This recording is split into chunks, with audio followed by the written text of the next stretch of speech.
It's the 12th and final classical game of the Women's World Chess Championship between the challenger Lei Tingjie, she's playing black in this game, and the champion Wenjun. So scores level going into this final game. After seeing game 11, where it seemed to me that both players were content to let things drift to a draw, I thought this one was going to fizzle quickly and we go straight to the rapid play tie breaks. But this game did not fizzle. It crackled with excitement. So Wenjun playing white and starts off quite modestly with a collar system and c5. And Zhu took on c5. Now, this seems a little bit odd to give up that strong point on d4, but watch what happens now. b4, protecting that extra pawn. a5, so it's rather like a kind of reversed Queen's Gambit accepted. Except that this extra move for white makes a big difference. c3, so it protects the pawn, which protects the pawn here. An exchange here, and then b6. So of course if the pawn is taken, then black takes with check, and black is fine. So bishop b5 check. White needs to develop quickly, otherwise white just has a bad position. An exchange, and a4. Black recaptures the pawn on c5 and b5. So this is a slightly unusual continuation, but it has been seen before. Matthias Blubaum, German Grandmaster, is a specialist with this variation. Well, I think the fact that Wenjun has chosen this variation is an indication that she wants a full-blooded fight, because there is such a difference in the positions. White has these connected pass pawns on the queen side.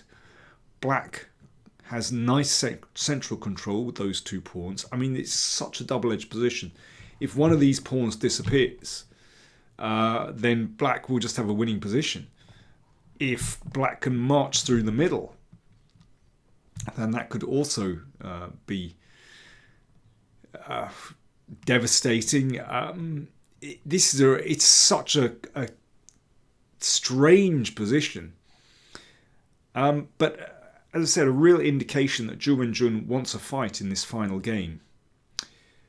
So many moves have been tried here. It seems to me that the most sensible is just to play bishop d6 and get castled. But queen c7, after about 4 minutes thought from Lei Tingjie. So that in itself is, I think, an indication that she wasn't too happy with this position, or at least a little bit uncomfortable. Maybe she's been taken out of her preparation, which is unusual because actually Lei has come up with all the opening surprises in this match practically. Bishop b2, bishop d6, and both sides castle. Black castles here. In fact, one could play in a very adventurous way with g5. But I mean, this is really double-edged. It's just a highly unclear position. It's another way to play. But after 18 minutes, Lei just castled. I mean, it's sensible. But again, an indication that she's maybe not too comfortable with the position. Knight d2. Most straightforward move here is to play c4, with the idea of playing the knight to c5, as we're going to see. But first, Lei played rook fc8. And after queen c2, which just connects the rooks, then she played c4. Again, after another big think, 18 minutes. I don't quite understand why that rook needs to be on c8, but, well, it can't be that bad. There could be a threat to play this one, so Zhu just blockades the c-pawn. And knight c5, well, that knight does look really impressive. Looking at all these key squares. Yeah, that could be an absolutely monstrous octopus on b3 or d3. But incredibly, white is actually okay in this position.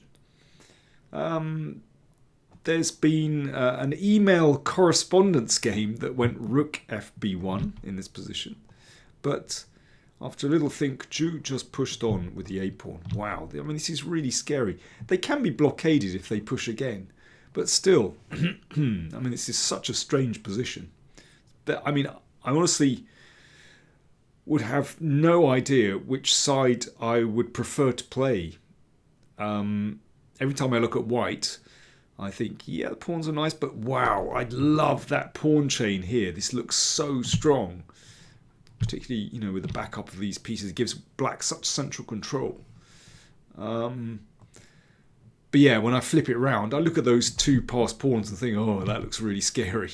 So I just don't know. It's a very odd position. Knight b3 played by Lei. Now, that can't be taken because it opens up the c-file where we can see a point to having the rook on c8. But what's interesting is that, in fact, white doesn't really need to react to this. It's possible just to play rook a2. That's a good move. And there's no real drama in this position. At some point, the knight is probably going to have to go back because it's... Let me see, yeah, taking on a5 just runs into a very nasty pin on the a-file. But after a 15-minute thought, Zhu thought, okay, I'll take on f6. Now, that can't be captured because that pawn will disappear here. So knight takes rook in the corner and the bishop under fire, so darts back and takes. Queen takes. So these two pawns have been broken up, and that could be really serious for white, considering that this pawn chain just looks perfect. You know, if black can scoop that one and then start to hassle these minor pieces, that is quite serious. A 19-minute think for Zhu here, and she decided to exchange queens. You could play it in another way. You could blockade and play e4 to break up those pawns and give the knight a blockading square. I mean, I think that's tenable. But queen c3 played, threatening a mate. So, an exchange of queens. Rook b8, trying to scoop up that pawn. And knight d4. For the moment, white is hanging on to that pawn. So this is quite a tricky position. Black should play bishop c5 here. Threatening to take and take here. So rook b1. And this is just a really double-edged position. Very hard to say who's better. You know, black has some activity. These pawns look very impressive. But there is some stability here, and it's hard for these pawns to push through. I mean, I love black's space, but actually white is just about okay there. So this is knight d4, so bishop c5, best move. But e5 was played. Now, that is a big mistake. Hard to know what Lei was thinking of here. I mean, maybe she was just really anxious to get rid of that pawn. But after this, I mean, it's clear that white is better. Because white has control over that d4 square. And one of these pieces, either bishop or knight, is going to be able to land there without getting hassled. And that means that this pawn simply isn't that dangerous. So I think Lei just misjudged this position, and she should have looked elsewhere. I mean, there's you can just blockade here. But g4 played, I mean, that's a very confident move by Wenjun. Solves the back rank problem and claims space on the king side. g6 pushes the knight back. And, well, my machine believes that rook b6 still offers defensive chances for black. I think it's difficult from a human point of view. But anyway, I'm not going to argue with the machine. But in any case, rook, I mean, not an easy move to play either. Rook b2 played, much more natural move. And now an excellent move from Wenjun. She plays knight b1. And it's not really possible to prevent the knight blockading on c3, and that really does turn the game. So, for example, if bishop b4, trying to stop that, then this knight hops in with a discovered attack. And rook b3, you can exchange off. And knight c3, you can see that is absolutely rock solid. This knight on c3 is not going to be dislodged. The rook comes over. This is hanging. I mean, this is just a wonderful position. Bishop b7 played instead. Bishops exchanged. And knight c3. Threatening to take here. Yeah. So rook a5 was played. If rook a3, trying to sort of rush that pawn down the board, in fact, you can see that because that knight is so well placed on d4, it's supported, so it can't be budged, so controls this square, the rook comes over, and that knight also looks at the pawn on c3. Basically, that pawn is going to be scooped up, and white must be winning. So rook a5 played, but that's passive. And that means that basically white has stability.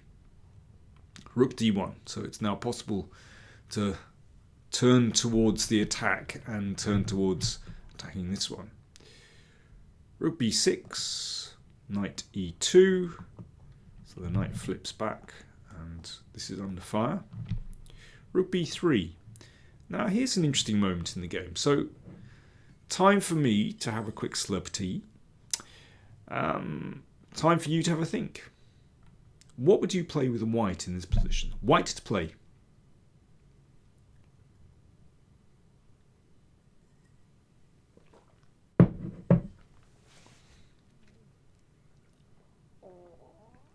I think the key in this position is not to rush things. If this pawn is taken on d5, then rook d3 forces an exchange of rooks. Now, white is not in any danger, but you can see that somehow it's taken the pressure off black's position once this pawn has been taken. So you can see that black is going to be able to exchange a lot of pawns. You know, maybe this one will come later as well. This one can't be won so easily. White is not in danger. But remember, black is getting closer to exchanging off all the pawns, and then you'll only need to be able to sacrifice that rook for a pawn, and two knights against the king is a draw. And likewise, rook takes. Exchanging rooks, not ideal. Zhu's move was much better. King g2. There's no need to rush. White's pieces stand really well. These rooks really don't have any counterplay. So why not just bring the king up the board slowly and just little by little gain ground. King f3, still no need to rush. Rook c1, super solid. Defending the knight, and that will free this one.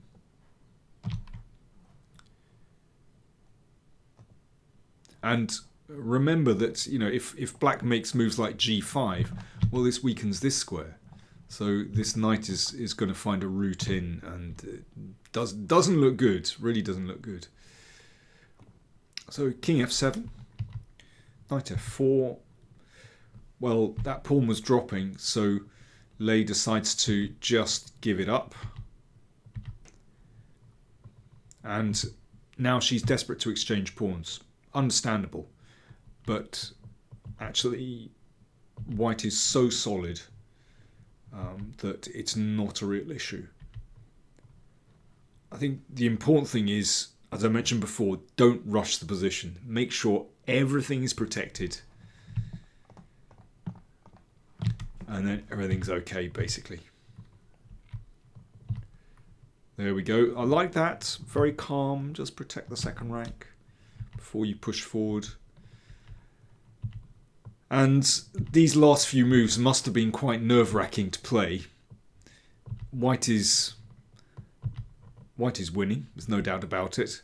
But you still have to avoid all the tactics. Make sure that everything is okay. But Wenjun does this very successfully. Everything's still beautifully compact. And finally, she's able to take over the initiative with this move, Rook B2. And here we go.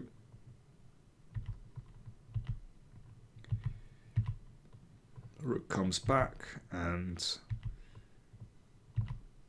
the knight comes in, and slowly white's pieces just creep up the board. And even better than making a queen, Rook B8. And yeah, you're going to get a queen. Black won't be able to sacrifice the rook. So in this position, Lei Tingjie resigned, and Wenjun retains her title of Women's World Chess Champion. So congratulations to her.